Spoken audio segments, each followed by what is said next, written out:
Not everything should be automated. And I know what you're thinking. That's probably surprising coming from me, a chronic automator, someone whose toxic trait is automating. But it's true. And when I talk to viewers on this channel and clients and people on my mailing list, they say everything you talk about is great, but I have no idea where to start. I don't know what I can automate or what should be automated. Well, my friends, today I have the perfect solution for you. I have created a very simple decision tree to help you decide if something should be automated, delegated, or removed. Let's get into it.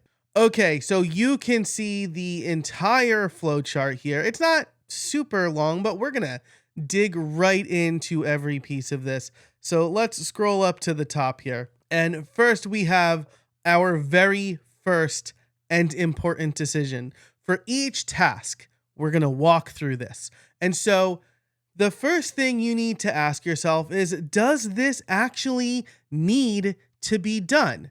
And if you're thinking I do it for a reason, great. Think about that reason though. There have been times where I was doing things in my process that are old or came from an earlier iteration of the task I was performing, or that task had been replaced by a tool or a feature of a tool I was using. And so as you review your processes, this should be the first thing you ask yourself. Do I actually need to do this task?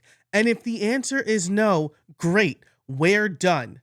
Remove it from your list completely. You have just freed up time by no longer doing something that you really don't need to do. But assuming you're not doing a bunch of things you don't need to do, let's assume the answer is yes. Where do we go from here? Well, the first question is, does this require your expertise? And here's what I mean by that. I don't mean, is this something that you think you should do? It's not, is this something that I feel I can do the best? It's, does this require your expertise? And when I say expertise, I really mean two things here. Does it require your brain or your voice? So if you are creating content, that's not really something that you can outsource as a solopreneur. You are building your authority. You are the brand. You are the person. You should be recording the podcast, creating the video, writing the content. So that requires your voice, your image and likeness, however you want to think about it. Does it require your brain? Now, if you're writing the content, that also requires your brain, assuming you're doing some thought leadership piece, right? Or some instructive tutorial or framework that you've come up with. But this also goes towards the doing the work, right? If you are coaching, if you are building out automations or websites or doing graphic design, you have honed a skill and people want to tap into that skill. So that is work that you should be doing. Under this, I might also putting together proposals, pitching potential sponsors, building relationships, because those are all things that require you in some way, shape, or form.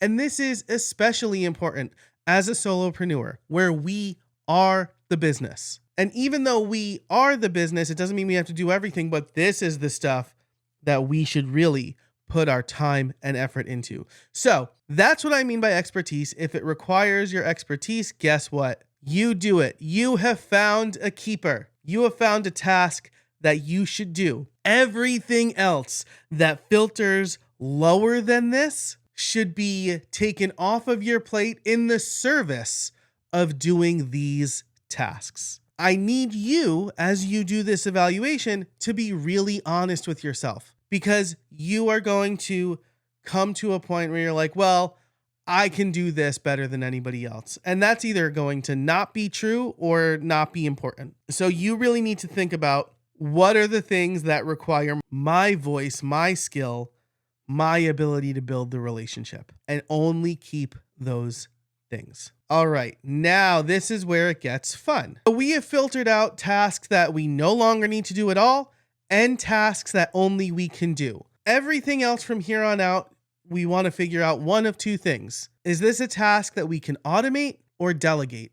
And I like to lean towards automation. Usually task automation is extremely predictable. It runs very well. You get an email notification if it doesn't run, and it's more cost effective for most things. And so I have a 3-question test here to determine if something is automatable or if it's a strong candidate for automation, we'll say, versus delegation. And the first is, are you sending information between 2 or more apps? If you are sending information from one place to another, if that answer is yes, then strong candidate for automation here. If it's no, we are going to filter down to delegation because it's some skilled task. You're not just sending info from one place to another. You're not just moving things around. You're not just saying, oh, when a status changes in Notion, upload this video to Google Drive. Or when someone fills out my form, add them to my CRM in HubSpot. When I add notes from my call recorder, send them to Claude for summarization, and then send them to Obsidian, which is where I keep all of my notes or whatever. So if you're not doing something like that, it's likely skilled work, and we're going to filter it down to delegation. Now, if the answer to that is yes, then you want to ask yourself this: does the task require simple, non-creative decisions? If the answer to this is no, then again, you want to delegate it. Maybe you're sending information between 2 apps, but there's like a bunch of variable questions you need to ask yourself. For example, let's say I am reviewing a discovery call transcript and I am looking for actual pain points from the person I did the call with. This is not really something I can automate. I can't tell Zapier or necessarily even Claude, hey, look for the pain points. Claude might do an okay job, but you want to read that transcript because you want to get the actual language, not a summary of it. That is not a simple, non-creative task. That requires some critical thinking. And if it requires critical thinking, we want to delegate it. An example of yes here would be if they filled out a cal.com appointment and the name of the calendar was discovery call versus friend chat. I would want to do something different with each of those things, right?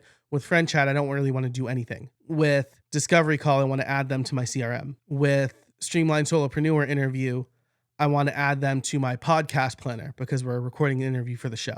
So that's what I mean by simple, non-creative decisions. If this, do that, otherwise do this other thing. So if the answer to that is yes, then we want to get to this question. Are what you're sending and the outcome always the same?